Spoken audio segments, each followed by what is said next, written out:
نجاست کی دو قسمیں ہیں، نجاست حقیقی اور نجاست حکمی۔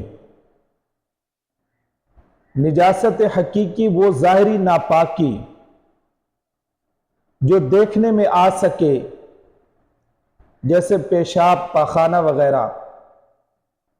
نجاست حکمی وہ ناپاکی جو دیکھنے میں نہ آ سکے، جیسے بے وضو ہونا۔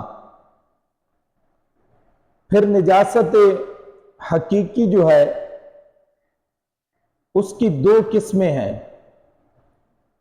نجاست غلیظہ، نجاست خفیفہ۔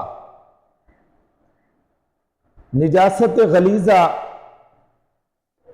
کہ جو تھوڑی سی بھی لگ جائے تو اس کے دھونے کا حکم ہے، اور نجاست خفیفہ جو ناپاکی ذرا کم اور ہلکی ہو اسے نجاست خفیفہ کہتے ہیں۔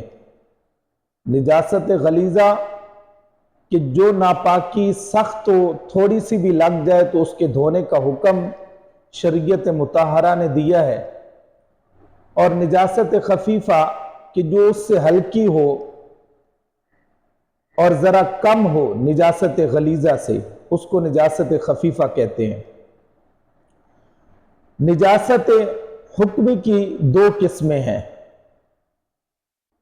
ایک حد سے اصغر یعنی بے وضو ہونا، دوسرا حد سے اکبر یا جنابت یعنی غسل کی حاجت ہونا۔ آگے مسئلہ، آدمی کا، انسان کا پیشاب پاخانہ، سب جانوروں کا پاخانہ، حرام جانوروں کا پیشاب، آدمی اور جانوروں کا بہتا ہوا خون،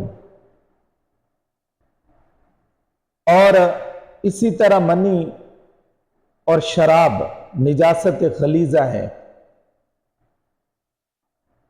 آگے دوسرا مسئلہ، پسینہ ہر جانور کا اس کے جوٹھے کے حکم میں ہے، اور جگال یعنی جو جھاگ وغیرہ صبح سے نکلتی ہے، منہ سے نکلتی ہے، ہر جانور کا اس کے پاخانے کے حکم میں ہے۔